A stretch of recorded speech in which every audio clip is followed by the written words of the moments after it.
trabajando con diversos actores en el país y creo que los elementos que uno puede abstraer de lo que ha pasado en el ejercicio de este programa y en las acciones que hacen distintas instituciones permiten nutrir también a su vez el debate y las discusiones para Perú.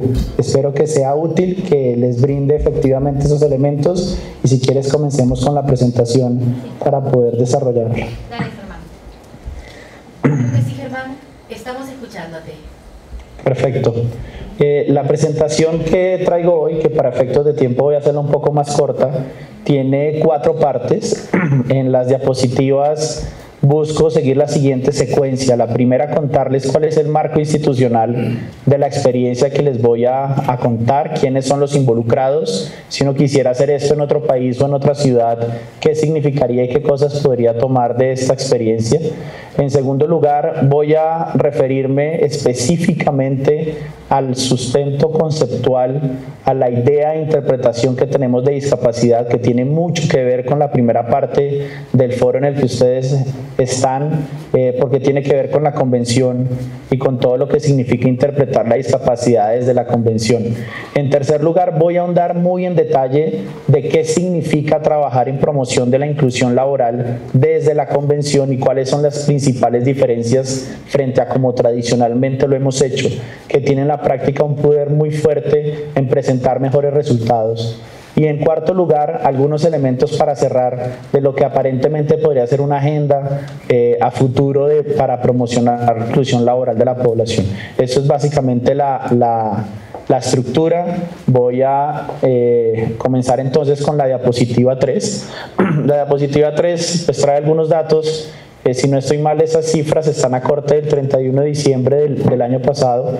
Me interesa mostrarles varias cosas. La primera, esta iniciativa de Pacto de Productividad es una de varias iniciativas en las que trabaja la Fundación Corona, que es una fundación que trabaja en todo el país. Acá en Colombia tiene más de 50 años, es una fundación familiar y tiene la fortuna de trabajar distintas iniciativas en promoción de la inclusión laboral de diferentes poblaciones, no solamente discapacidad. Y digo que es una fortuna porque del ejercicio que hemos hecho con Pacto, que es puntualmente la experiencia con discapacidad, pero de conocer otras experiencias con otras poblaciones tradicionalmente fuera del mercado laboral, con sus matices y sus procesos y sus particularidades, pero también con tantos puntos en común, hemos aprendido muchísimo.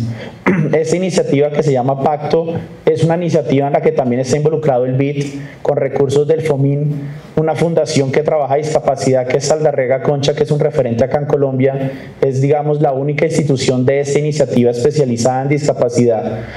Y hay una gran alianza nacional en donde está el Ministerio de Trabajo, el SENA, que es el Servicio Nacional de Aprendizaje, que tiene presencia en todo el país en educación orientada al trabajo.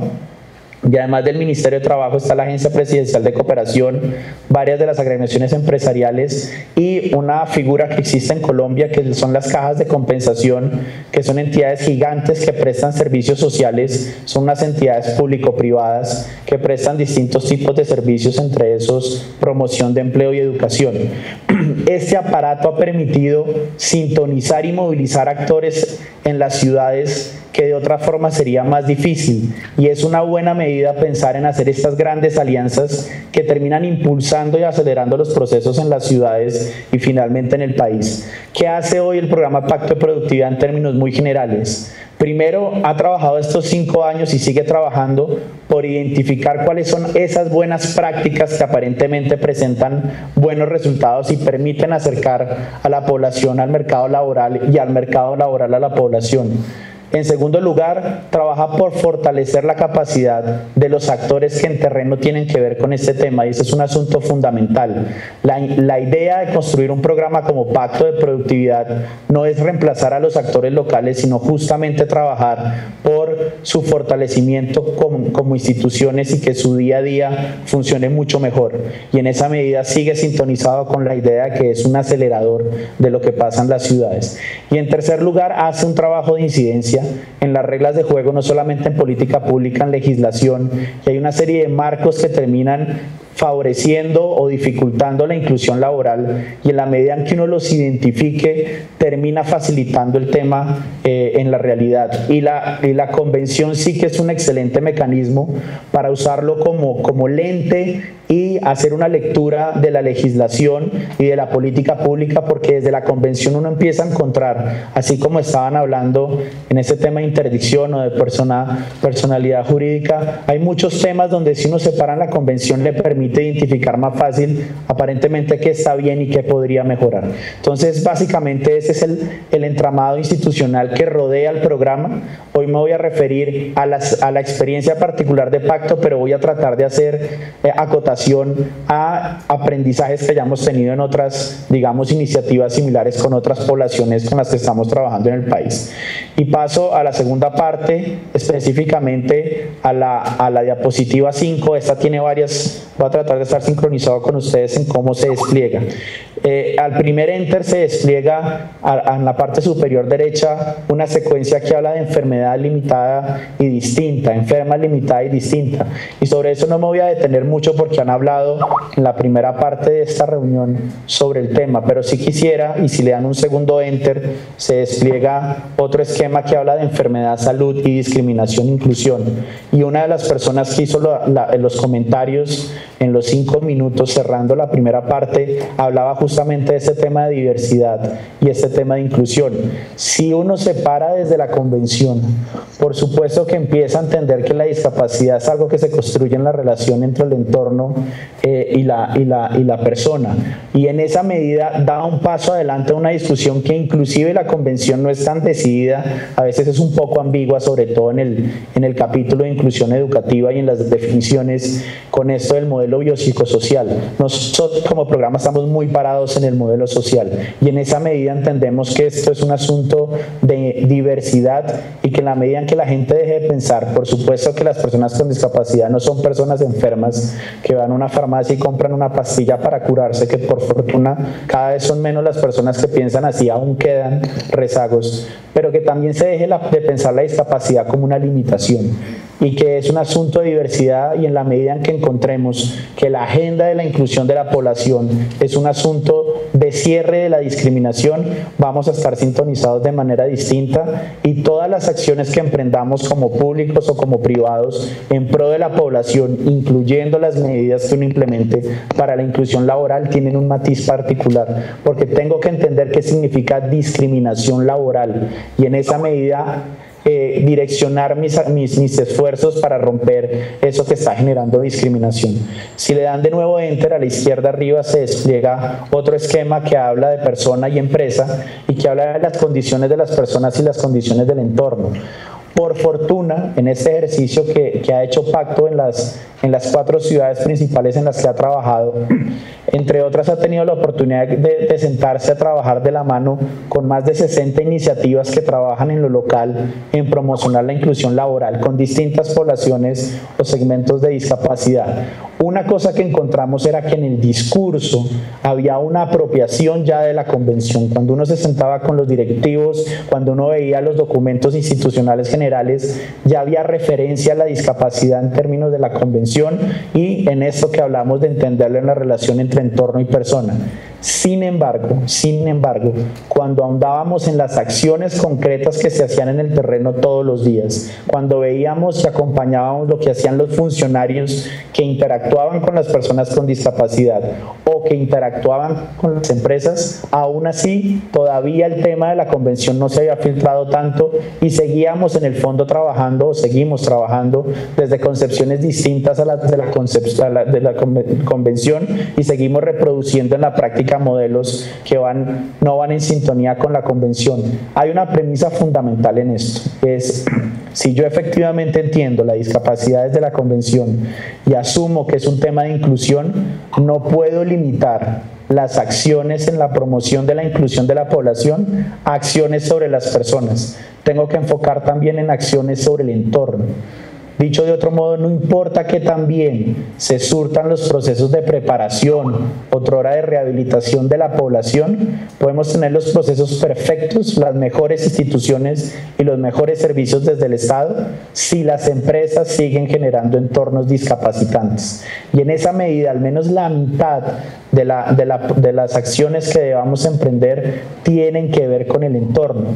Con el entorno laboral específicamente, que son las empresas. Y cuando veíamos a los funcionarios públicos encargados del tema, a los funcionarios de las fundaciones o de las instituciones privadas encargados del tema, a las mismas personas relacionadas con las asociaciones o las familias o cuidadores, es muy poco lo que se conoce del entorno laboral, es muy poco lo que se conoce de cómo funciona el mercado y cuál es la dinámica cotidiana dentro de las empresas, cuál es la lógica de las personas encargadas de los procesos de talento humano, de contratación, de la parte legal, de la productividad, de la definición de cargos, de la evaluación de desempeño, de la promoción de los empleados dentro de las empresas. No se conoce mucho y en esa medida las acciones que se están realizando pues tienen un vacío grande y la efectividad no es tan amplia. Y acá quiero hacer otro comentario particular y es el siguiente.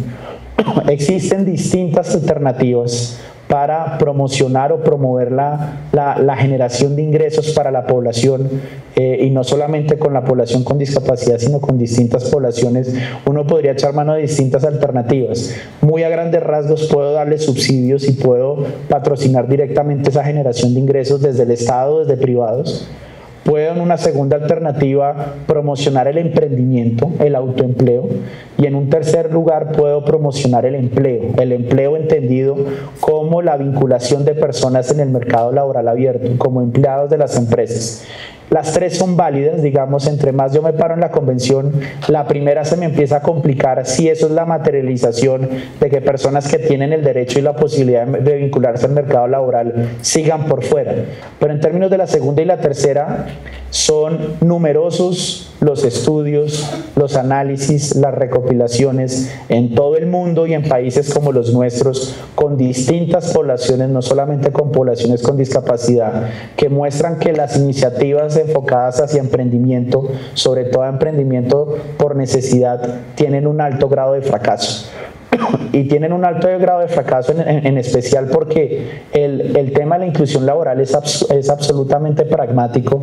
El mercado laboral desde el comienzo pone condiciones a todas las personas, incluyendo a personas con discapacidad, y a veces como especialistas o como encargados de promocionar la inclusión de la población, lo que hacemos es que aplazamos una decisión y suponemos que por no enfrentarlos a las necesidades del mercado por el lado de emprendimiento sí vamos a tener éxito. Y resulta que para que una persona saque adelante un emprendimiento, él como persona o ella como persona, también requiere de ciertas competencias que si no las tiene para vincularse como empleado, muy seguramente tampoco las va a tener para sacar adelante un emprendimiento. Claro, hay casos de emprendimientos donde no solamente es la persona con discapacidad y donde son otras personas, pero cada vez más nos estamos refiriendo a que el grueso de la población son nuevas generaciones de personas que vienen con procesos de inclusión mucho más fuertes, por fortuna mucho más consolidados y que cada vez más van a demandar espacio en el mercado laboral. ¿Eso qué significa? Que si nuestras estrategias están acotadas al tema de emprendimiento y no entendemos y seguimos aplazando entender cómo funciona el mercado laboral local, pues lo que estamos es quitándole oportunidades a la población.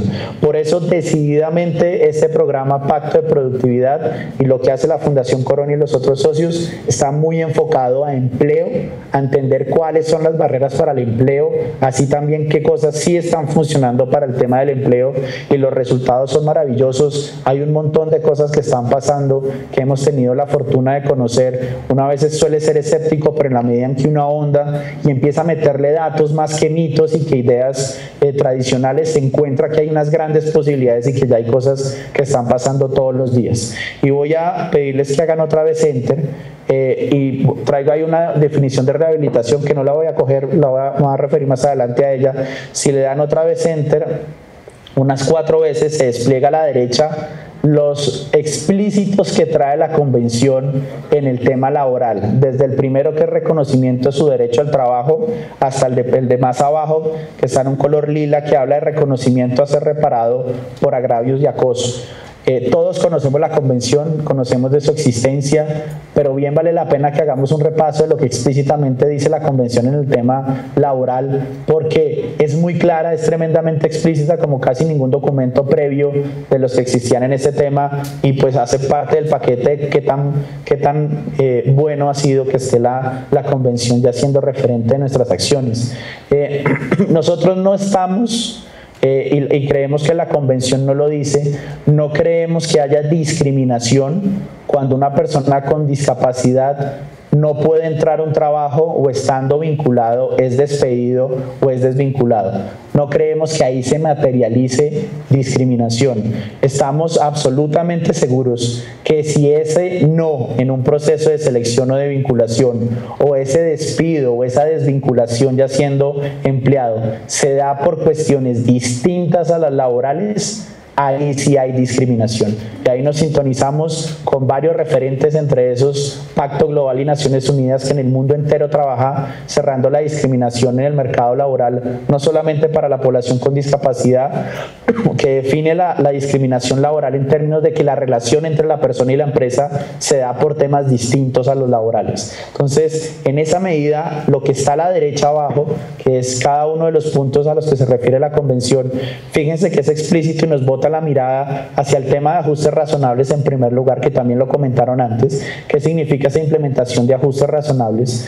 Que tengamos muy en cuenta los procesos de selección, de contratación, el tema de empleo y la promoción laboral, y que en términos generales las condiciones sobre las cuales está una persona y las reglas de juego sean equivalentes a las de los demás y sean justas. Es importante tener ese marco. Aquí nos paramos nosotros haciendo una presentación en Chile hace unos meses con la CEPAL. Una de las posiciones que encontrábamos de los representantes de algunos otros países era que no creían en el tema de la inclusión laboral, porque en el fondo no creían en la institución del mercado, o no sentían que la inclusión podría hacerse a través del impulso prioritariamente de privados en empresas. Nosotros estamos sintonizados con que hay mercado laboral, con que los privados y las empresas pueden cumplir un papel importante, no de solidaridad o de pesar, sino sí de reconocimiento de los derechos de todas las personas a ser parte de los distintos ámbitos en la vida, entre esos a ser empleado y a ser empleado en el mercado laboral abierto, como lo reconoce la convención. Voy a pedirles que le den dos enter más y que nos vayamos a la diapositiva 7, que aparece una línea de personas y empresas. Entonces, ¿qué significa en la práctica de la promoción de la inclusión laboral trabajar desde la convención? Lo primero, reconocer que estos dos señores son los protagonistas, las personas y las empresas. Si seguimos avanzando hacia un mundo inclusivo, en 10 años o en 5 o en 100, no tengo ni idea cuándo, el asunto de la relación entre personas y empresas y la vinculación laboral va a ser natural, va a ocurrir de manera natural, y no va a necesitar de que ninguno de nosotros como especialistas o que el Estado esté promocionando temas adicionales o que haya asociaciones de personas o de familias detrás de este tema. No lo va a necesitar porque cada vez va a ser más natural y más normal. Sin embargo, hoy tenemos identificados una serie de barreras que impiden que ese encuentro y ese proceso natural entre personas y empresas se dé.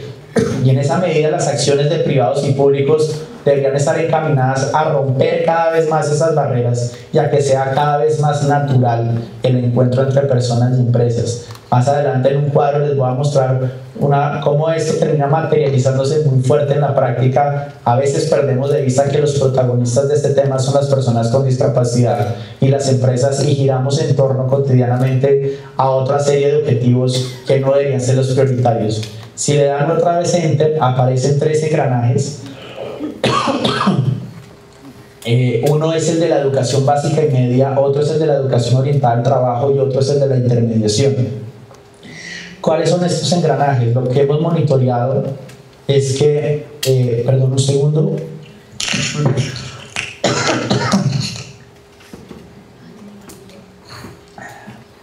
voy a tener que hacer unas pausas porque estoy un poco sin voz. Y bueno, entonces, retomando, cuando nosotros empezamos a mapear en las ciudades cuáles eran los actores que cotidianamente tenían que ver con este tema de inclusión laboral, nos encontramos que era un universo mucho más amplio del que inicialmente teníamos mapeado. Generalmente, y sobre todo en este tema de discapacidad, tenemos más claros los temas prelaborales y particularmente para la discapacidad el tema de rehabilitación. Y por lo mismo que nos falta avanzar tanto en la inclusión educativa, todo lo necesario que debería pasar con cualquier persona, incluyendo con personas con discapacidad, a veces no ocurre porque los procesos de rehabilitación se concentran en ciertos funcionales de habilidades y destrezas, y hay otros puntos que son necesarios para la adecuada inclusión laboral de la población. Hoy una persona con o sin discapacidad adulta que esté buscando trabajo y que sea analfabeta o analfabeta funcional tiene derecho a buscar trabajo y necesita legítimamente conseguir ingresos para su autosostenimiento. Sin embargo, esa persona del ejemplo, sin discapacidad o con discapacidad, que sea analfabeta funcional, va a poder aspirar a menos puestos de trabajo, a menos vacantes de todas las que se están ofreciendo en ese momento. ¿Por qué así? Porque entre más las personas, no importa la población, estén por fuera de la adquisición de estas competencias y estos temas que de alguna manera son derecho, y que ustedes discutiéndolo en la educación inclusiva lo vieron en detalle, entre más por fuera estén de eso, cuando estén buscando trabajo, a menos puestos de trabajo van a poder aspirar. Nadie, ni siquiera la persona con mejor preparación puede aspirar a todos los puestos de trabajo, porque no todos tenemos, nadie tiene la preparación para absolutamente todos, ni los intereses ni las competencias. Pero entre más por fuera ha estado el tema de educación inclusiva y después en el proceso ya mismo de inclusión laboral, más por fuera está de ciertos aspectos, pues en el fondo de todas las plazas o los puestos de trabajo posibles a los que pueda aspirar, pues van a ser menos, entonces a los que efectivamente podrá aspirar. Y eso nos reitera algo que sabemos, pero que en el tema de inclusión laboral, que es, como les decía al comienzo, absolutamente pragmático, se materializa todos los días, y es entre menos bien estén los procesos previos de preparación y entre menos bien esté el proceso de inclusión laboral, menos vamos a tener la posibilidad de generar para las personas opciones reales de vinculación y buenas plazas laborales. ¿Qué trae este esquema? Y pido que den otra vez enter para que vean unos actores que están ahí. Por un lado está el tema de la oferta prelaboral, que como les digo, desafortunadamente ha estado muy concentrada en rehabilitación para la población con discapacidad. En Colombia, por la categorización oficial que utilizamos, hablamos de competencias básicas, que es lectura, escritura y pensamiento lógico matemático, sobre todo también hay ciencias sociales y ciencias naturales, pero este tema de la lectura, escritura y matemática es tremendamente importante que ocurra bien en la educación básica y media. Hay un tema de competencias adicionales que internacionalmente se habla de competencias blandas. Nosotros las llamamos en Colombia competencias ciudadanas, que tiene que ver con todas estas competencias comunicativas, emocionales y cognitivas que se van desarrollando en la medida que las personas hacen parte no solamente del aula regular y del espacio tradicional de educación, sino también en la interacción con otras personas se van potenciando y desarrollando. Y en eso, por fortuna, hemos ganado un montón por la misma tecnología, y en el mundo en el que vivimos las nuevas generaciones vienen completamente potenciadas en este tema de competencias frente a lo que pasaba hace 10 o hace 40, 50 años. Pero hay que tener esto en el tintero, y hay que saber que durante la etapa previa de educación básica y media, antes del tema laboral, hay cosas que se surten que son importantes. Seguramente hay mecanismos para compensar y nivelar algunas cosas, pero entre menos avancemos en educación inclusiva, ustedes lo saben, más dificultades vamos a tener después. Sigue la educación orientada al trabajo, y acá hay un tema particular importante que hemos visto mucho con esta población, y es que en el terreno encuentra uno muchas actividades de formación vocacional que en realidad son útiles en términos del proceso de rehabilitación, pero no son útiles como catapulta hacia el mercado laboral, porque no cuentan con los estándares, no están estructurados sobre competencias, no están alineados sobre las necesidades del mercado, y en términos de estrategia, pero también de currículo, no están pensados para lo que necesitan las empresas, para los cargos que se están moviendo.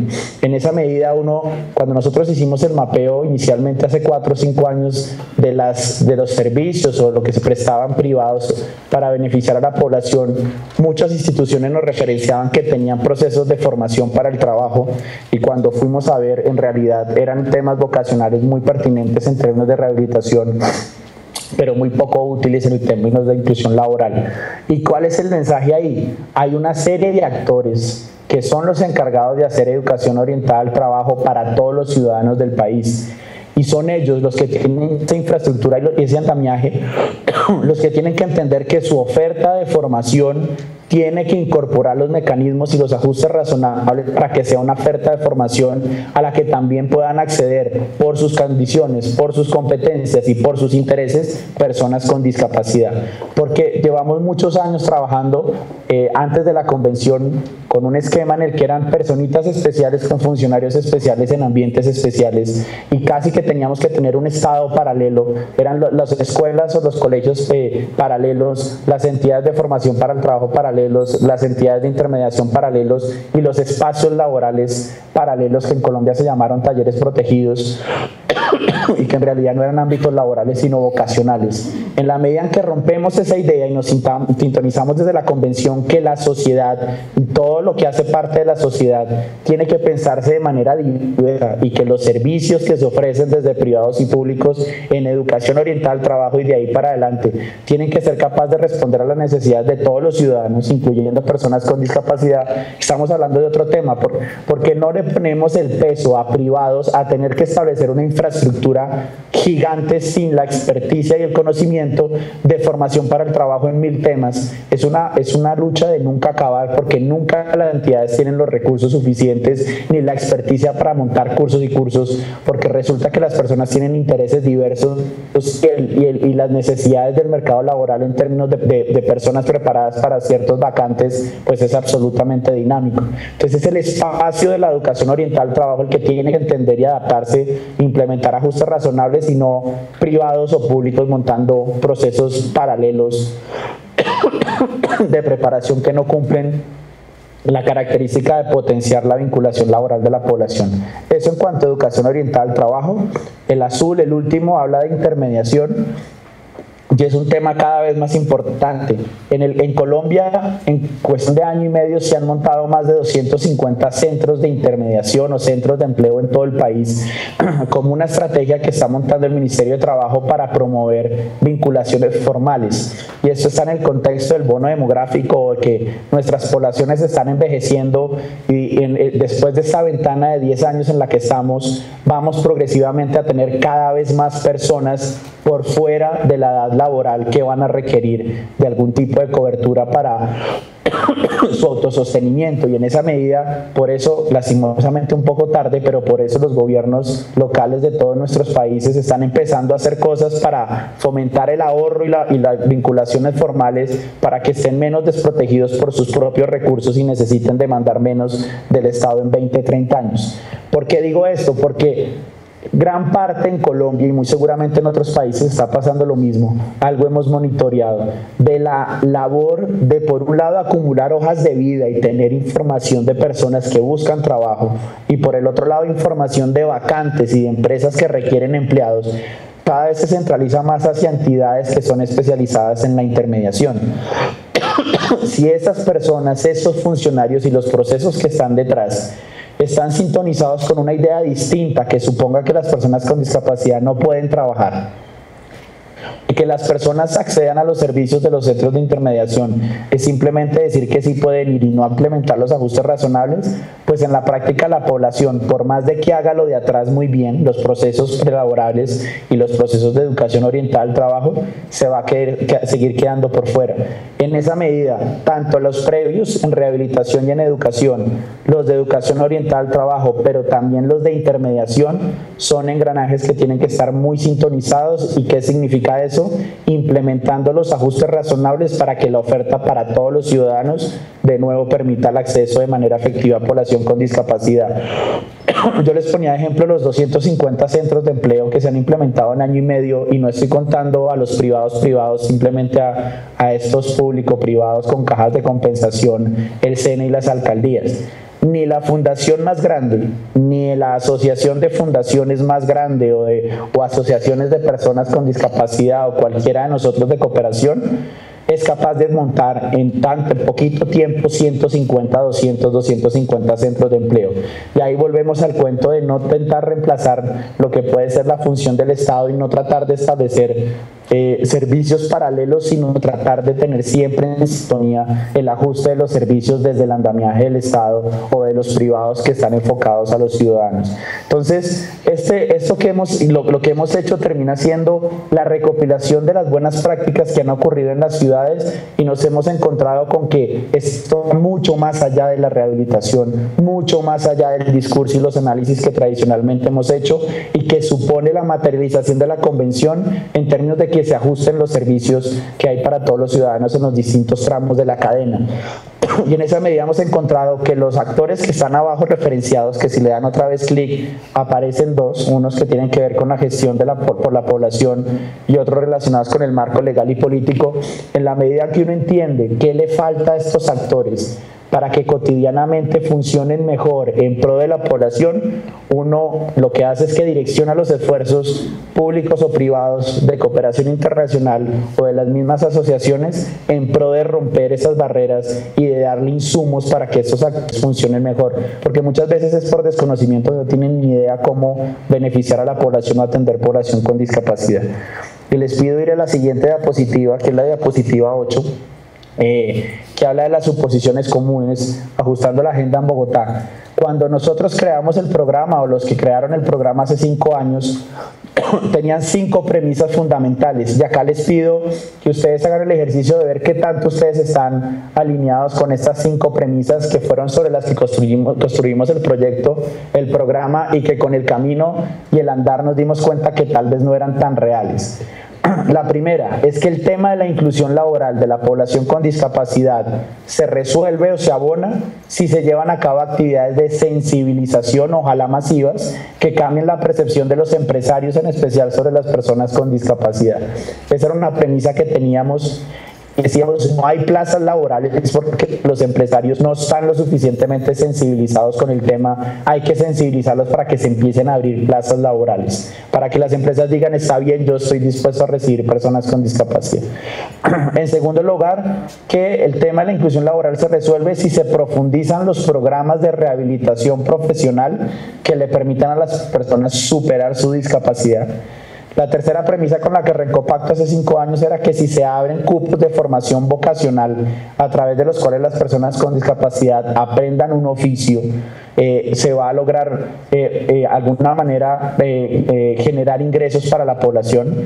El cuarto es que si se fortalece la articulación y se remiten cada vez más personas con discapacidad como candidatos, esta quimera de enviar candidatos de manera masiva porque de alguna forma algo comienza a pasar, era otra de las premisas. Y la última es que si se establecen leyes que obliguen a los empresarios, a las empresas, esas leyes de cuotas o de cupos en los que por legislación se obliga a los empresarios, como pasa en otros países, que el 10%, el 5%, lo que sea de la planta de empleados tiene que ser personas con discapacidad, y logramos la vinculación de la población.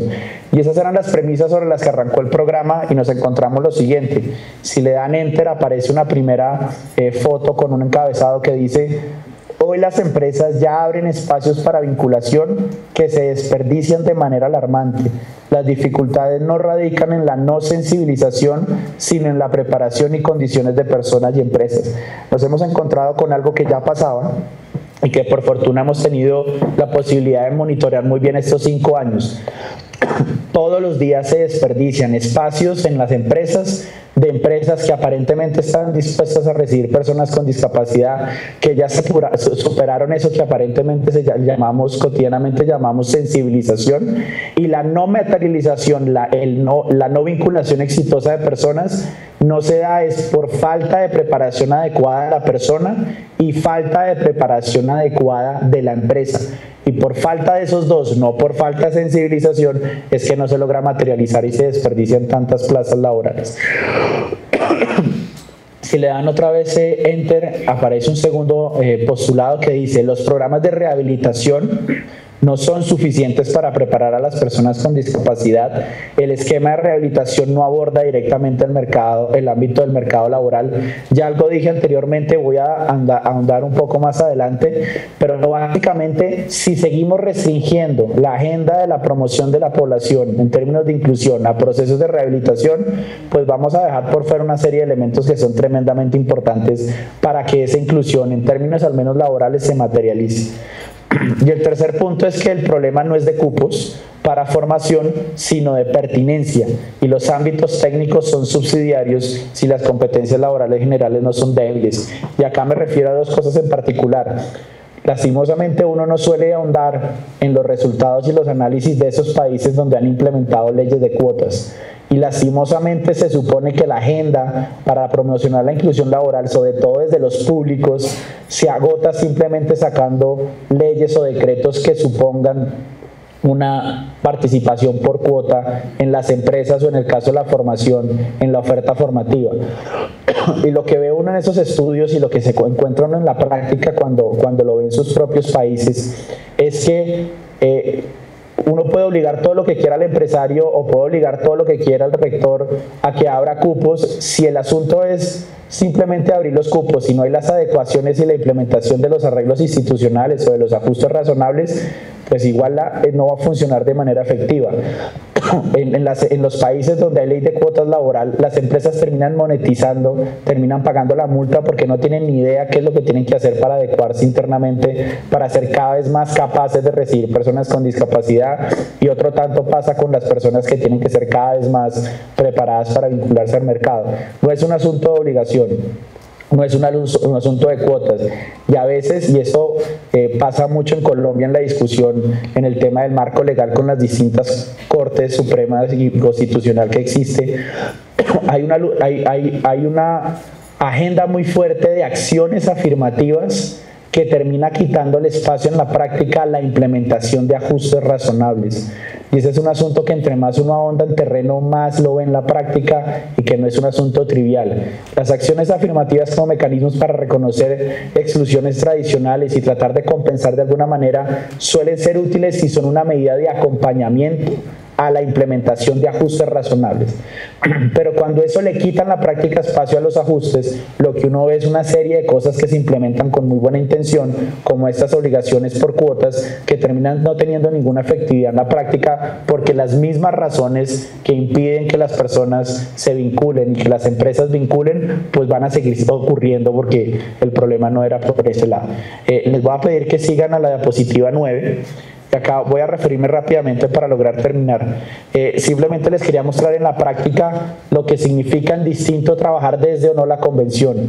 Desde antes de la convención, lo que teníamos era una serie de oferta de cupos en las instituciones de apoyo, fundaciones conocidas acá en Colombia, para que las personas fueran con discapacidad estar allá todo el día, y no pasaba mucho más. Y en algún caso, en la medida en que aumentó la expectativa de vida y que tenían más procesos, las instituciones se fueron enfrentando en el día a día a la necesidad de mirar qué hacían en el tema productivo, y fueron armando cosas sin la experticia, y en realidad era una proyección de la rehabilitación y no la definición de programas de inclusión laboral con una oferta integrada de servicios articulada a una ruta clara direccionada hacia el mercado laboral. La segunda es una definición de Sinterfor vieja, que es de las más paradigmáticas en rehabilitación profesional, que muestra el punto al que me he referido. Definen la rehabilitación profesional como el proceso por el cual la persona logra compensar en el mayor grado posible las desventajas originadas en una deficiencia o una discapacidad. le recuesta el peso de la discapacidad a la persona y se sintoniza previo a la convención, el entorno no entra a jugar ahí mayor peso. Y nosotros estamos sintonizados en que los programas de inclusión laboral tienen que tener en cuenta tanto a personas como a empresas y la integración de estos dos. Y para cada uno de los puntos que está ahí, lo que muestra es que sí hay una diferencia en trabajar la inclusión laboral desde la convención, y en esa medida las estrategias tienen que tener en cuenta todo el tiempo los aprendizajes de quienes ya han incursionado y han tenido buenos resultados. Si le dan a la diapositiva 9, es un ejemplo particular para 3 actividades que suelen hacer quienes trabajan por este tema: el análisis ocupacional, la evaluación ocupacional, el perfilamiento o la formación para el trabajo. Cuando uno lo piensa desde la convención sintonizado con el mercado, es bien distinto. Y les pido otra vez, para ir a la diapositiva 12, que creo que ahí es donde voy a cerrar para poder brindar la discusión. Lo que está acá son los resultados de lo que se ha hecho hasta ahora.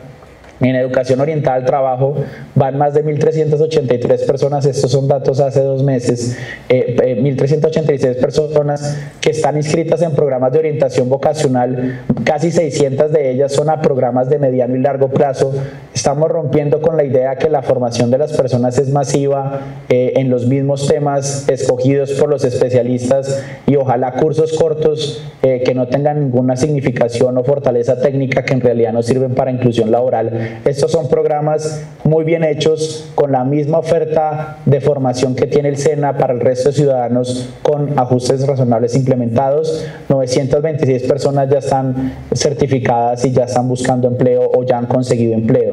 En intermediación, arriba a la derecha, hemos intervenido más de 25 centros de empleo en todo el país y hemos cualificado el accionar de 255 funcionarios para que entiendan qué significa implementar ajustes razonables.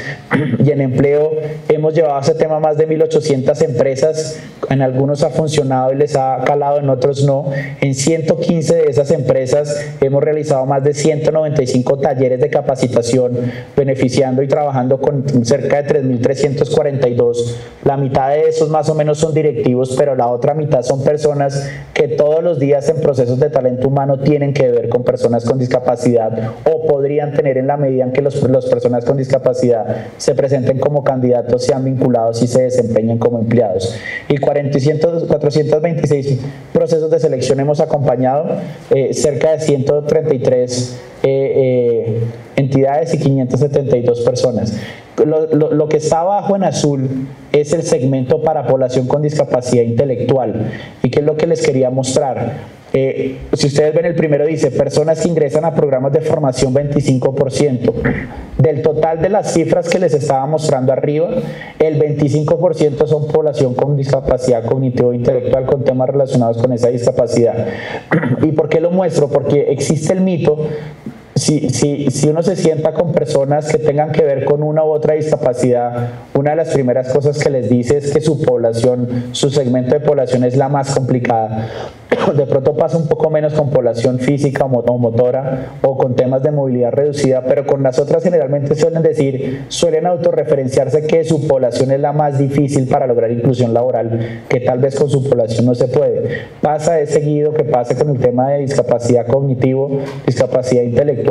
De hecho, les cuento, el primer año en una ciudad, Medellín, recibimos una carta de varias instituciones donde decían que estábamos locos por promocionar la inclusión laboral de la población, porque la población cognitiva o intelectual debería estar en las fundaciones bien resguardadita, y no tendría espacio en realidad en el mercado laboral abierto.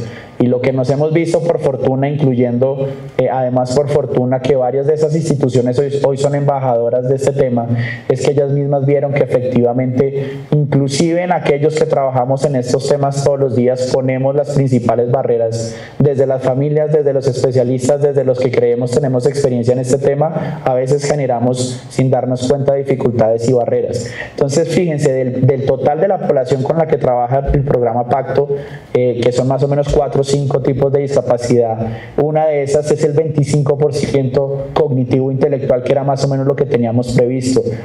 personas ya certificadas en estos programas de formación, el 21%. Fíjense que es un porcentaje muy similar de toda la población que se ha beneficiado en el programa, que es población de este segmento. No es tal que esta población no pueda cumplir con procesos de formación titulada de 6 meses, 1 año, año y medio, 2 años. Personas que han realizado práctica en empresas, 27%. Fíjense que hay un porcentaje significativo cuando las personas hacen parte de programas de formación en estos esquemas como los del SENA, tiene la posibilidad de vincularse 6 meses al menos en la empresa como aprendiz o como practicante. Y por una reforma que ocurrió el año pasado, la remuneración es la misma que de cualquier trabajador, es al menos el salario mínimo, no es un empleado barato que el empresario esté aceptando porque se ahorra una plata. No, en realidad son empleados que ganan la misma remuneración y que están en proceso de aprendizaje complementando en términos prácticos lo que vieron teóricamente, que para esta población es aún más importante.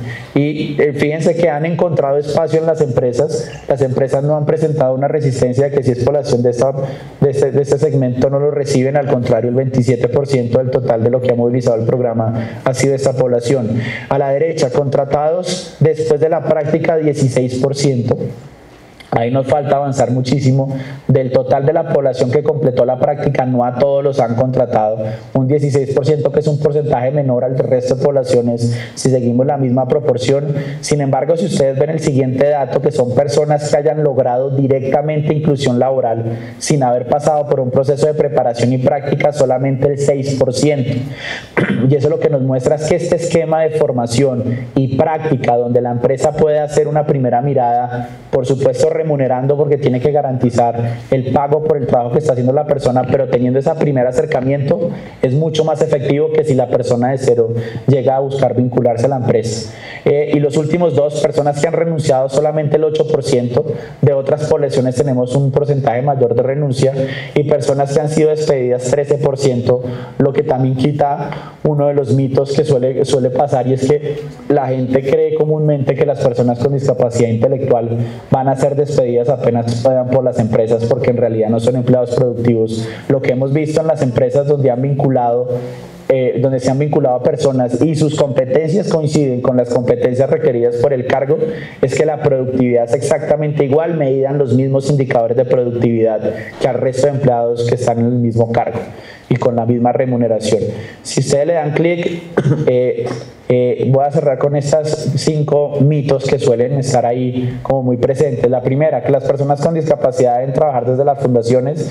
Estamos convencidos que la convención dice lo contrario, tienen derecho a estar vinculados en el mercado laboral abierto, que solo pueden trabajar las personas relacionadas con algunas discapacidades. Todos nuestros indicadores nos muestran que es mentira, que no hay ni predilección por una población ni una imposibilidad por alguna otra segmento de la población con discapacidad. Tercero, la idea de que hay que encontrar cuáles son los cargos en donde las personas con discapacidad sí sirven y en cuáles no. Eso es tanto como suponer los cargos en los que las mujeres sí sirven o no, o los colombianos sí servimos o no. Eso depende de las características de la persona y la relación con las características de las vacantes que se están ofreciendo. En la coincidencia de esas competencias, intereses y expectativas es que se materializa una buena inclusión laboral, no en temas masivos como lastimosamente pasaba hace años, que las personas ciegas trabajaban en ensamblaje de escobas y traperos, y las personas sordas en confección, y suponíamos que era lo único que podían hacer y los direccionábamos hacia eso. Cada vez hay que romper más la idea de que todos para lo mismo, depende de las personas, no de la población. Hay cosas que por supuesto no puede matizar o cosas que son comunes, pero es en la condición de la persona y sus características donde se da este tema. Cuarto, que los ajustes razonables son de tipo físico, arquitectónico y son costosos. Los ajustes que hemos monitoreado que tienen mucha más efectividad son ajustes en procesos y procedimientos en las empresas, en los proveedores de formación, en los proveedores de intermediación. Procesos y procedimientos son ajustes ajustes organizacionales menos costosos y más efectivos. Hay que romper la idea que la accesibilidad es la rampa, el baño y la altura y el ancho de los puestos de trabajo. Y por último, que la inclusión laboral se alcanza si en las empresas se deja de tener en cuenta las expectativas productivas del cargo. Uno puede apostarle a esa estrategia, pero es absolutamente insostenible cuando uno monitorea la cantidad de experiencia laboral que tuvieron personas en procesos de sensibilización masivos y eran experiencias de menos de 3 meses, inclusive más cortas, de personas que entran y salen del mercado porque el proceso no tiene en cuenta las necesidades de la empresa en relación con las necesidades de la persona. Cuando sí ocurre, los procesos son distintos y se puede ser útil en términos de mejora de calidad de vida de la persona y se puede ser útil en términos de productividad para la empresa. Voy a cerrar ahí por términos de tiempo, pero espero haber dado algunos elementos para la discusión. Gracias, fuertes aplausos para el experto Germán Barragán, quien desde el Pacto por la Productividad en Colombia nos ha hecho notar puntos bastante importantes. Gracias, Germán, por recalcar el hecho que no necesariamente es el tema de obtener un cupo, sino que también se requiere una previa preparación, formación, capacitación y evidentemente práctica para poder optar por una oportunidad laboral. Vamos a hablar sobre este tema más ampliamente y para ello invitamos al panel de expertos al arquitecto Jaime Huerta, consultor internacional, presidente de las ONGs B2D y Help Them Hope, a Cintia Rodríguez, presidente de Empanacombi, dos profesionales, dos emprendedores que tienen mucho que decir y en este tema estoy totalmente segura que nos alentarán respecto a las oportunidades laborales y la inclusión que tanto estamos buscando. De la misma manera también invitamos al doctor Francisco Vázquez, consultor internacional, ex senador del Congreso de la República. La moderación estará a cargo de Clemencia Vallejos, consultora internacional del Patronato Peruano de Rehabilitación. Adelante.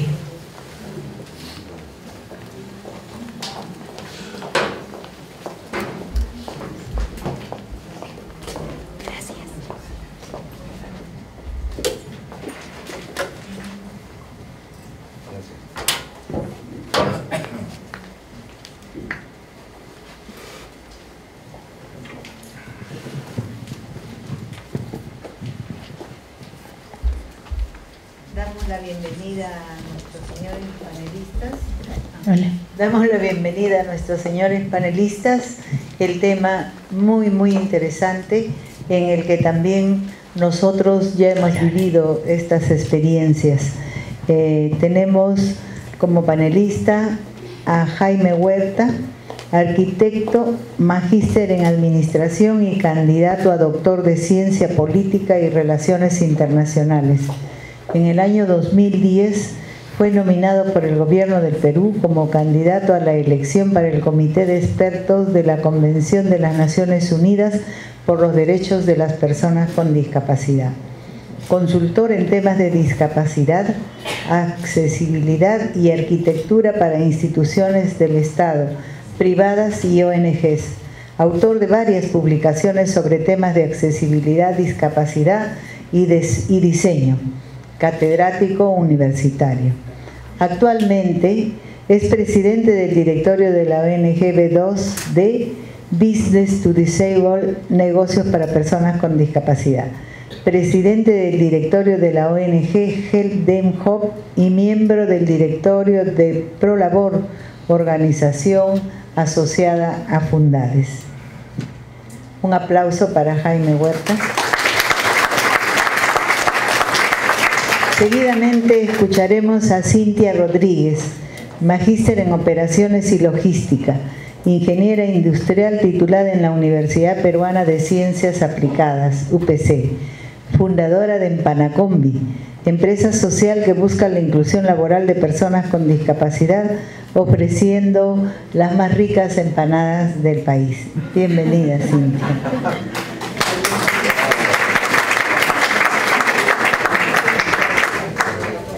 Francisco Vázquez Gorrio, experto en educación diferencial y rehabilitación profesional inclusiva de personas con discapacidad, consultor y experto internacional para la ONU, OIT y PNUD, ex senador de la República, autor de diversas publicaciones, entre ellas Astronauta Social y Después de la Escuela ¿Qué?, e Inmersión en una ciudad con discapacidad. Actualmente es asesor del Congreso de la República en el área de participación ciudadana. Empezaremos entonces dándole la palabra a Jaime Huerta. Muchas gracias. Cuando lo escuchaba a Germán Barragán hablar de este pacto en Colombia, realmente me sentía muy pobre, porque lograr hacer coincidir en una organización en favor de las personas con discapacidad al Banco Interamericano, a 3 fundaciones colombianas, a los gremios de las diferentes cámaras en Colombia, y además organizaciones de educación similares a lo que nosotros tenemos acá en el Senati. Realmente pensaba yo cómo podríamos acá para poder reunir en un pacto para apoyar a las personas con discapacidad a todas las organizaciones nuestras, que en realidad siempre están trabajando cada uno por su lado y cada uno va haciendo lo que le da la gana. En el Perú tenemos unas condiciones muy difíciles en torno a las personas con discapacidad. De acuerdo a lo que nosotros hemos visto en la última encuesta, se supone que somos el 5.2% de la población. Esto significa 1,5 millones de personas. De estas, 48% hombres y 52% mujeres. Pero la parte que es interesante viene acá. El 8% son menores de 15 años. El 41% tienen entre 15 y 64 años y el 51%, más de la mitad del total de las personas con discapacidad en el Perú, tenemos más de 65 años. Entonces, la forma de tratar tiene que ser totalmente diferente, porque estamos hablando de una población que ya llegó a su máximo y está en una etapa de decadencia. Entonces, ¿cómo vamos a integrar a personas que de alguna manera, en vez de ganar, están perdiendo facultades?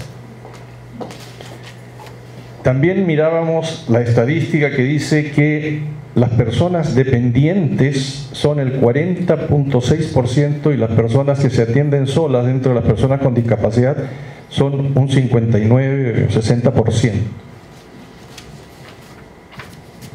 Pero lo más triste y lo más difícil de entender es el nivel educativo.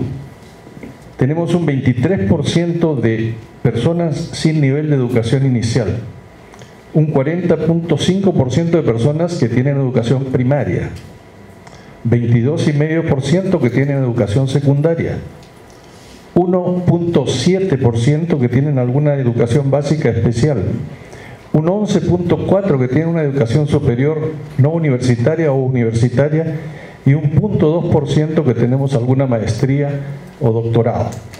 Entonces, esto nos lleva a sacar algunas conclusiones. Por ejemplo, si nosotros nos ponemos a pensar cuántas personas están ocupadas en el Perú dentro de las personas con discapacidad, tenemos que la población económicamente activa de las personas con discapacidad son el 21% de la población. Las personas económicamente no activas son el 79% de la población. De estas personas activas, económicamente activas, que son 316.000, tenemos un 87% que está ocupado y un 12% que no está ocupado. Pero si ese 87% de personas ocupadas la llevamos al total de las personas con discapacidad, resulta que solamente un 17% de las personas con discapacidad en el Perú tenemos empleo. Y eso es una situación muy difícil de superar.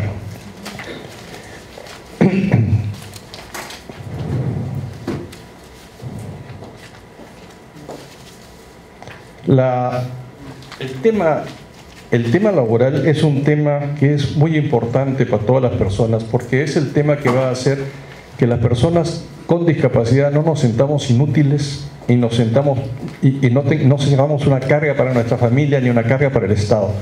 El hecho de tener un trabajo nos va a permitir poder salir adelante en el sentido de que no tengo yo que estar pidiendo a nadie para poder desempeñarme y voy a poder vivir una vida plena dentro de mi discapacidad. ¿Por qué? Porque no voy a tener que decirle a nadie que me dé para poder vivir, no voy a hacer una carga. Esa es una de las cosas que todas las personas con discapacidad tratamos de conseguir. Pero no es así en el tema de los empresarios. Yo he tenido la oportunidad de conversar con muchos empresarios y como escuchaba al señor Barragán, efectivamente los empresarios no discriminan. No hay ningún empresario con el que yo haya conversado, o tal vez alguno por ahí, que me haya dicho que no desea contratar a una persona con discapacidad. Al contrario, todos se mostraban siempre proclives a contratar personas con discapacidad, pero me hacían una salvedad: que vengan calificadas. O sea, las personas con discapacidad para poder conseguir un trabajo tienen que estar calificadas. Y si nosotros tenemos una cantidad tan pequeña de personas que tienen algún tipo de educación secundaria, ¿qué calificación pueden tener? Entonces, nuestro primer problema comienza por ahí: la capacitación de la población con discapacidad. Y eso tiene que comenzar, como vimos en la primera exposición, en el colegio. Tiene que comenzar en el colegio a través de una educación inclusiva, una educación que prepare al niño no solamente para aprender, sino para aprender también a relacionarse con los demás. El niño que va al colegio y se incluye con sus compañeros es un niño que va a tener la posibilidad de sobrepasar su discapacidad. El niño que en el colegio es marginado, a pesar de que esté en un colegio inclusivo, no va a tener la capacidad para poder seguir adelante en sus estudios. Decían que no tenemos profesores inclusivos, efectivamente. Muchos colegios, ¿qué hacen? Los niños están en el salón y a la hora del recreo, ¿qué hacen? Ponemos al que está en la silla de ruedas en una esquina, a los que están, los sordos que jueguen entre ellos, de tal manera que hacemos un gueto dentro del colegio y en vez de integrar, estamos realmente discriminando a estos niños. Eso se manifiesta en todos los mitos que al final existen sobre el trabajo de las personas con discapacidad.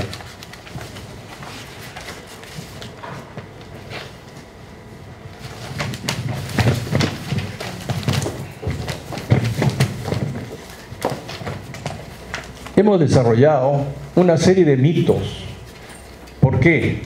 Porque el tema de la discapacidad es un tema que viene, como decían antes, desde considerar a las personas con discapacidad como no necesarias, como inútiles. Incluso hablaba de Esparta, que las tiraban al río, no las tiraban al río, las tiraban desde el monte Taigeto. Entonces, es muy difícil poder romper estos mitos que existen en torno al trabajo de personas con discapacidad. Se dice que las personas con discapacidad son menos productivas que las demás. Es falso. Las personas con discapacidad son tal vez más productivas y tienen rangos de mejor desempeño, productividad, calidad y cantidad de trabajo. Y esto no lo digo yo, lo dicen las estadísticas mundiales. Las personas con discapacidad podrían tener accidentes y ser riesgos en la empresa. Eso es totalmente falso, ¿no? Yo, si trabajo en una empresa, lo que más voy a tener es cuidado de no caerme, de no tener un accidente, porque de eso depende mi continuidad en la empresa. Las personas con discapacidad presentan un grave ausentismo y alta rotación laboral. Ese es otro de los mitos que dicen los empresarios para no contratar personas con discapacidad. Pero fíjense, si yo consigo un trabajo, ¿ustedes creen que yo me voy a ausentar de ese trabajo? Lo voy a conservar como si fuera el último que voy a conseguir en mi vida. Y de ninguna manera voy a tratar de salir y no voy a dejar de ir a trabajar, así esté enfermo. Otra de las cosas que se dice que las acomodaciones y ajustes en el puesto de trabajo son muy costosas. Eso es lo que escuchábamos, lo que se llaman los ajustes razonables. Los ajustes razonables son todas las adecuaciones que tenemos que hacer en el puesto de trabajo para que pueda ser utilizado por una persona con discapacidad. Y no se refiere solamente a lo que es el puesto físico o arquitectónico, se refiere a todos los ajustes que hay que hacer en la empresa para que pueda ser aceptada una persona con discapacidad o en la institución educativa.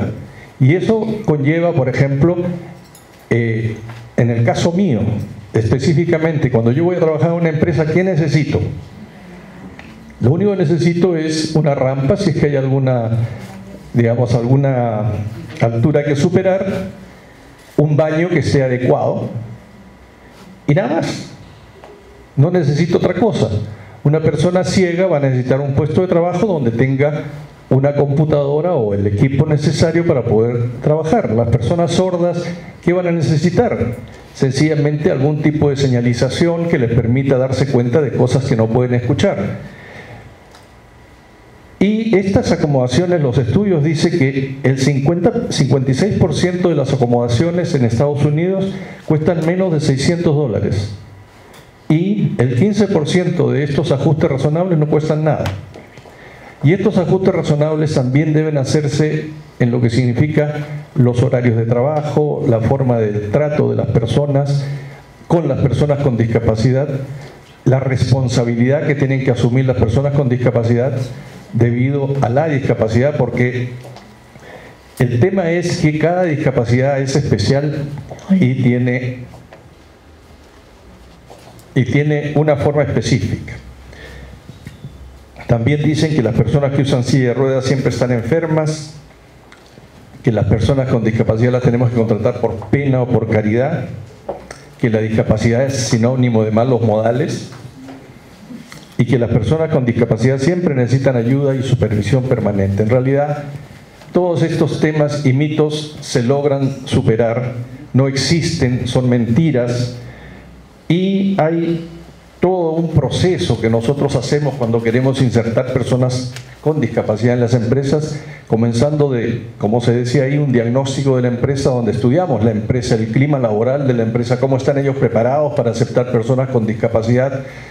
Luego hacemos un análisis de los puestos de trabajo que existen, donde ellos quieren poner personas con discapacidad. Hacemos la selección de las personas con discapacidad que van a ir a ocupar esos puestos, una sensibilización de todo el personal que va a trabajar con ellos, una sensibilización específica ya de las personas que están en el área donde ellos van a trabajar, y luego, una vez que ya empiezan a trabajar, los monitoreamos cada 30, 60, 90 días. Si la persona pasa los 90 días sin problemas, quiere decir que no va a tener problemas. Y en ese sentido, mi experiencia como en la organización que yo manejo, B2D, que ahora la tenemos un poco detenida por falta de recursos, en los últimos 2 años logramos ubicar en puestos de trabajo a alrededor de 60 personas en Arequipa. Y hay muchísimas experiencias exitosas acá en Lima que ustedes las ven. Las tiendas de WOM, el banco de crédito, en fin, una serie de empresas que me cansaría de nombrar y no le haría caso al letrerito que me dieron que ya el tiempo estaba cumplido. Muchísimas gracias. Mil disculpas por el letrerito, pero queremos, el tiempo nos va ganando, ¿no? Efectivamente, nos ha hecho reflexionar, en primer lugar, por la gran cantidad de personas con discapacidad que prácticamente no están haciendo nada, pero en segundo lugar, lo mucho que hay por hacer y además romper esos mitos que tienen los empresarios con el trabajo, y también nos habla que ajustes razonables no es hacer grandes rampas para el acceso, sino el ajuste está en los procesos. Todo esto para que ustedes lo vayan tomando en cuenta y nos sirva para el diálogo, que debe de ser muy cortito, muy preciso, para que todas las personas que quieran puedan tener oportunidad de participar. Entonces ahora damos la palabra a Empanacombi, las mejores empanadas del Perú. Acá Cintia nos va a contar cómo es eso. Adelante. Muy buenas noches, muchas gracias por la invitación. Empanacombi es una empresa social donde buscamos la inclusión de personas con discapacidad. Empezó esto como un proyecto, como una idea, como un sueño en mi universidad, que fue tomando forma conforme empezamos a trabajar, empezamos a ejecutarlo. Empanacombi en realidad recién en noviembre vamos a cumplir 2 años, pero terminó de ser una idea, un sueño, a ya ser una empresa social con un impacto social y real en nuestro país, ¿no? nosotros hemos estado viendo de repente, bueno, la nueva ley que te exige un 3 o un 5% para empresas privadas y públicas, y en Panacombi quería demostrar que no era necesario un porcentaje tan bajo, ¿no? En Panacombi tenemos más del 50% de jóvenes en planilla que están trabajando y tienen alguna discapacidad. Tienen discapacidad auditiva, retardo leve, síndrome de Down, y también han estado practicando jóvenes con autismo también. Entonces, este proyecto, si bien es cierto, nació como una idea y como un sueño, yo como profesional y como empresaria tenía esa visión de hacerlo.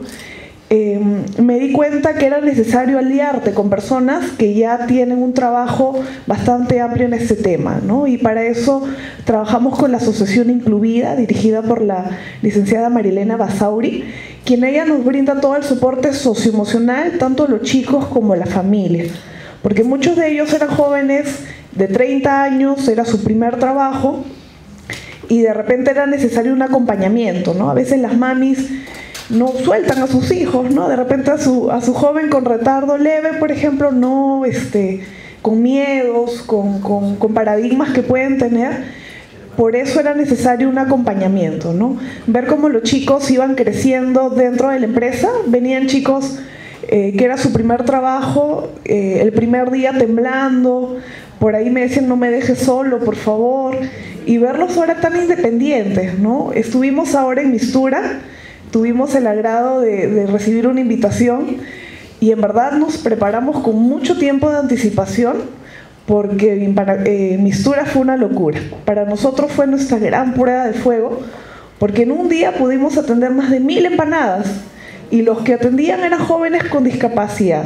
Y yo los veía a los chicos, qué bárbaro, eran unos soldados en la gastronomía, eran unos, de verdad que eran unos profesionales ya en lo que estaban haciendo.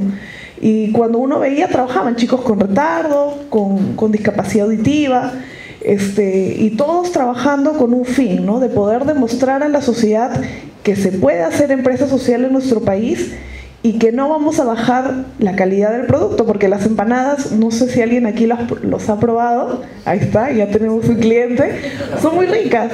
Son empanaditas de lomito saltado, ají de gallina, de 3 quesos, pollo con champiñones, de espinaca, queso y tocino, la clásica de carne, jamón y queso. Y en realidad es eso, ¿no? Es, ok, es una empresa social con un corazón inclusivo, pero no queremos que nos compren por caridad o porque es un proyecto especial, sino porque las empanadas son las más ricas del país. Yo estoy segura que son una de las más ricas. Y el servicio es de primera. Cuando uno va, lleva una experiencia de inclusión muy interesante en Panacombi, porque brindamos clases de lenguas gratuitas para los clientes, tenemos justo un grupo de cajoneros con discapacidad también, que van a las empresas, que estuvimos en La Pega llevando un show especial y diferente. Entonces, en Panacombi es en realidad todo eso, es una experiencia de inclusión para el cliente que quiere ir a comprar.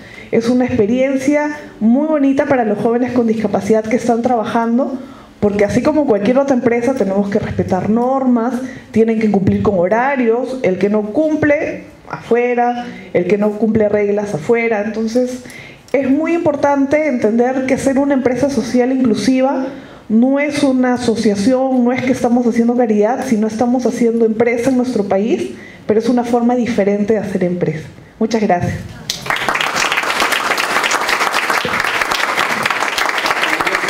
Felicitaciones, Cintia, y yo creo que algunas personas que están acá presentes van a seguir el ejemplo. Damos la palabra a Francisco Vázquez Gorri.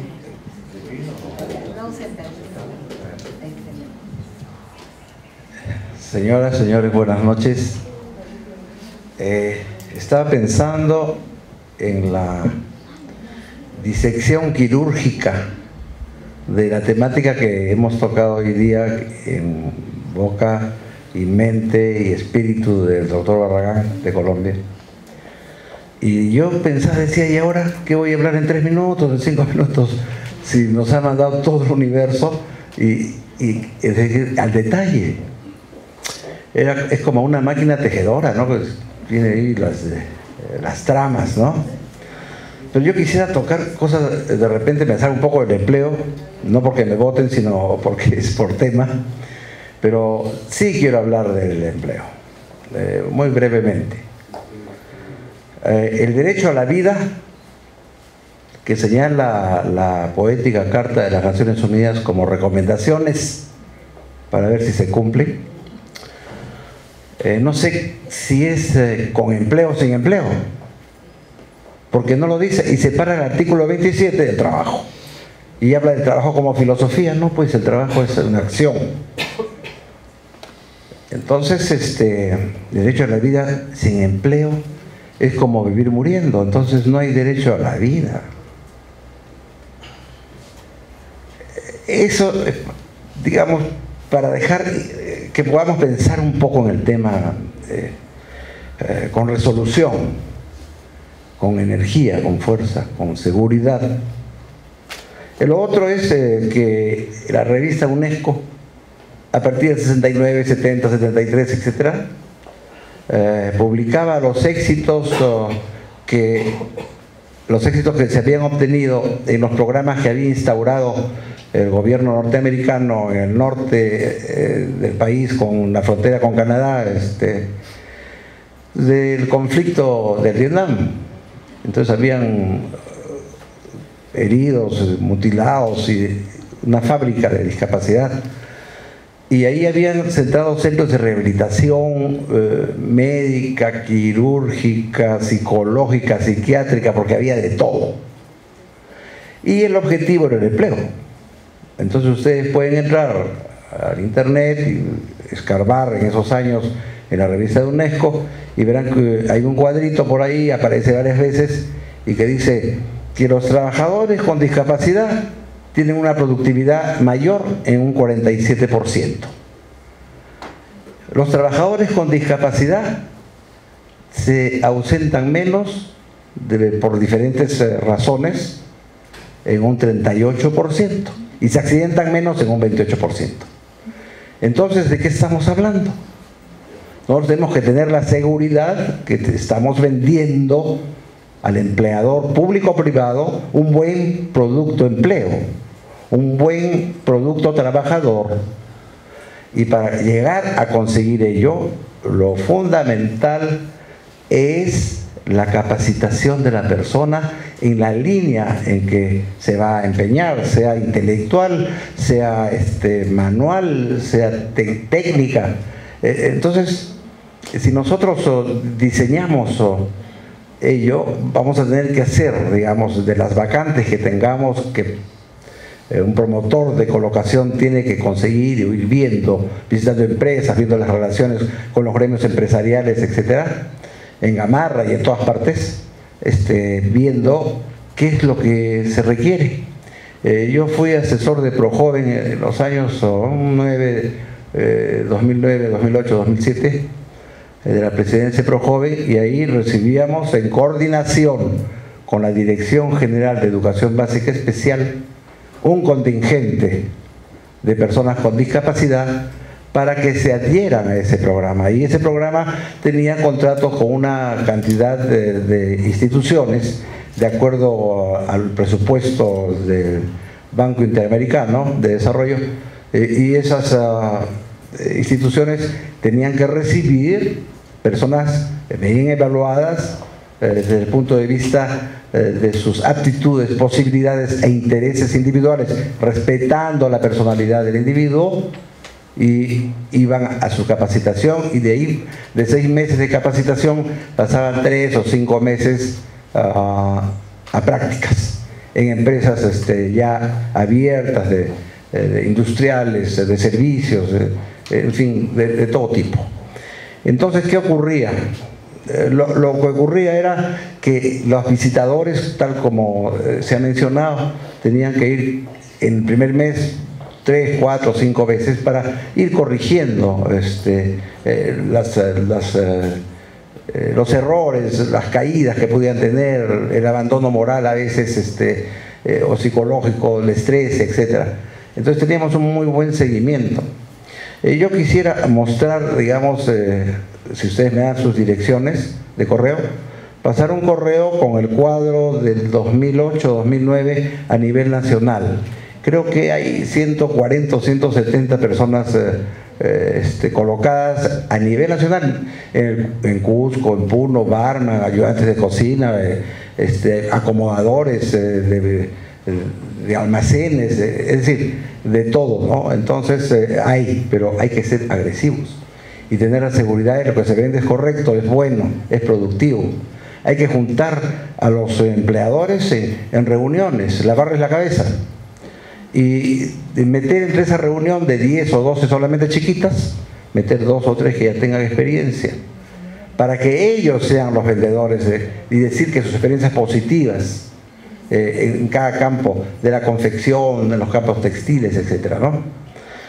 Eso es una cuestión de eventos, de trabajo, de dedicación, y que el Estado en sus gobiernos en ejercicio deben continuar, deben seguir.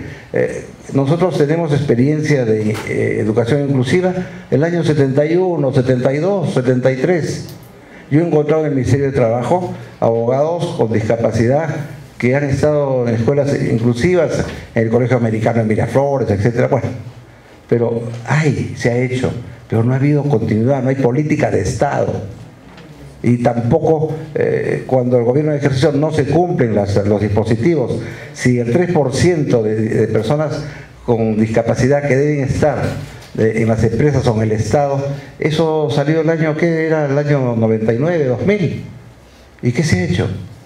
Nada. Y ahora es el 5, peor todavía. Entonces, si se parte de una evaluación correcta de las aptitudes de la persona y una evaluación correcta de la plaza vacante, también es un instrumento de seguridad y de éxito. El otro punto que quería tocar, que creo que es importante, y discúlpeme que me salga un poco, pero de acuerdo con el ejemplo del doctor Barragán me voy a abrir un poco. Estamos en un diseño para que las AFPs, estamos conversando con ellas para que ellas puedan generar aportaciones desde la detección de la discapacidad. Y cuando hablo de detección no hablo del accidente o del nacimiento, hablo de antes. Porque los padres de familia que tienen hijos familiares con discapacidad se esperan mucho porque pasan los años, pasa el tiempo y los van a dejar o con un departamentito, con una rentita, con el hermanito, pues después no cumplen y terminan en la azotea la persona con discapacidad de la casa.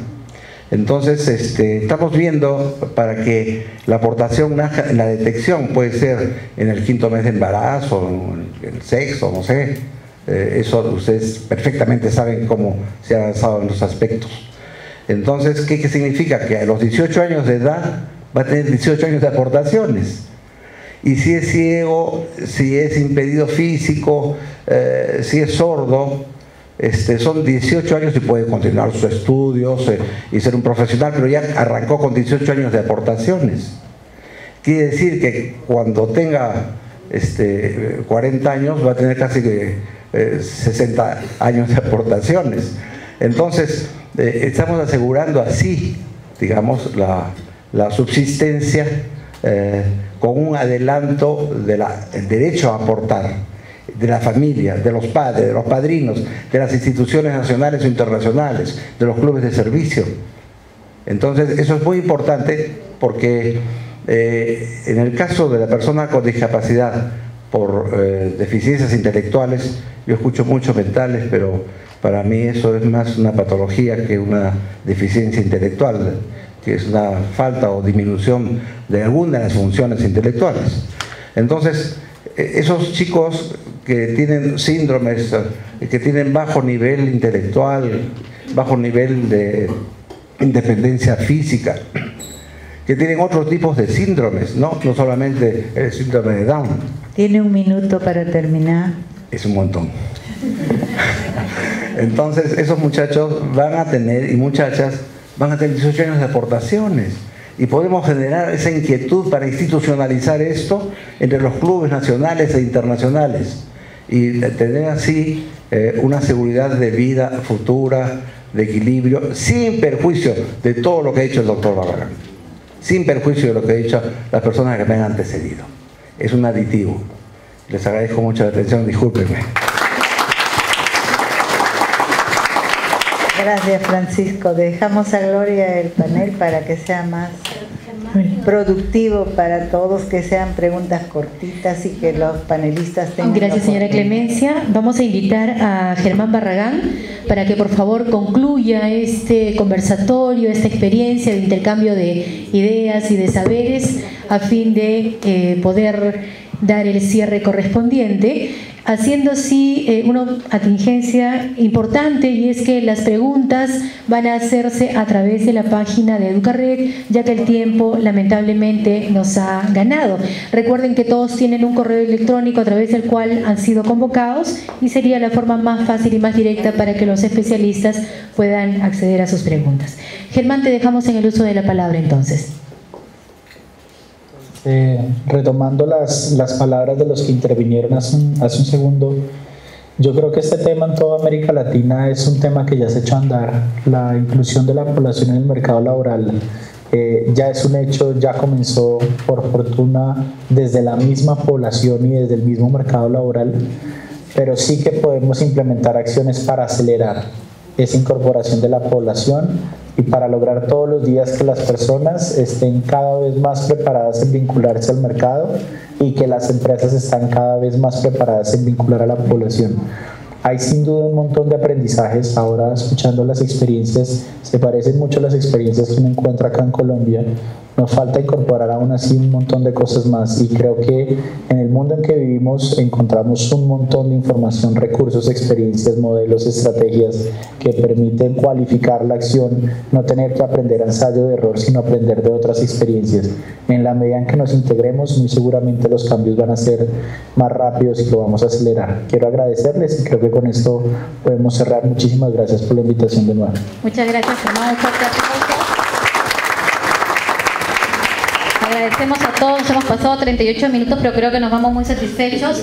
Hemos estado escuela, familia, formador de formadores, empresarios, consultores, especialistas, todo un equipo de profesionales de familia que estamos encaminados, Germán, a María también, no solamente a nivel nacional, sino con amigos, con colegas desde otros países que también nos aportan una experiencia, y los invitamos a que nos manden sus consultas al correo por el cual han sido convocados, y nosotros vamos a mandar las respuestas y las publicamos en Educarred. Sigamos haciendo aprendizaje, sigamos aportando y construyendo red para el tema que nos interesa, que es el derecho de las personas con discapacidad. Muchísimas gracias, muy buenas noches.